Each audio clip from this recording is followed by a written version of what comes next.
പാനകലാരംഗത്തെ പ്രമുഖൻ ഗംഗാധരൻ നായർ അന്തരിച്ചു. പാനകലയുടെ പാരമ്പര്യം തലമുറകളിലേക്ക് പകർന്നു നൽകിയ ഗംഗാധരൻ നായരുടെ വിയോഗം മലബാറിന്റെ ആചാരകലാ വാദ്യകലാരംഗത്തിന് തീരാനഷ്ടമാണ്.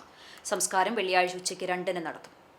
മലബാറിലെ അപൂർവമായ ആചാര കലാരൂപമായ പാനയുടെ പ്രമുഖ ആചാര്യനും വാദ്യകലാകാരനുമാണ് ആലങ്കോട് ഇല്ലത്തുവളപ്പിൽ ഗംഗാധരൻ നായർ. 68 വയസ്സായിരുന്നു. പെരുമുക്ക് കാരക്കാട് ഭഗവതി ക്ഷേത്രം, ശുഗപുരം കുളങ്ങര ഭഗവതി ക്ഷേത്രം തുടങ്ങിയ അപൂർവ ക്ഷേത്രങ്ങളിൽ മാത്രം ഇന്നു നിലനിൽക്കുന്ന പാന വഴിപാടിന്റെ മുഖ്യശില്പികളിൽ ഒരാളായിരുന്നു അദ്ദേഹം.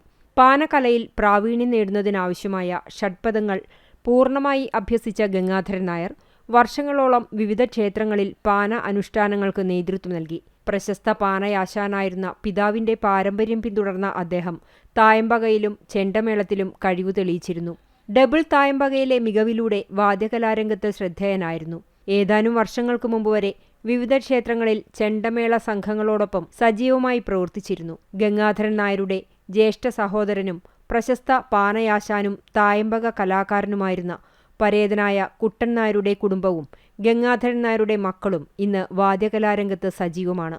തായമ്പക, പഞ്ചവാദ്യം, പാന എന്നിവയുടെ പാരമ്പര്യം നിലനിർത്തുന്നതിനൊപ്പം നിരവധി ശിഷ്യർക്ക് അദ്ദേഹം പരിശീലനവും നൽകിയിരുന്നു. സംസ്കാരം വെള്ളിയാഴ്ച ഉച്ചയ്ക്ക് 2-ന് വീട്ടുവളപ്പിൽ നടക്കും.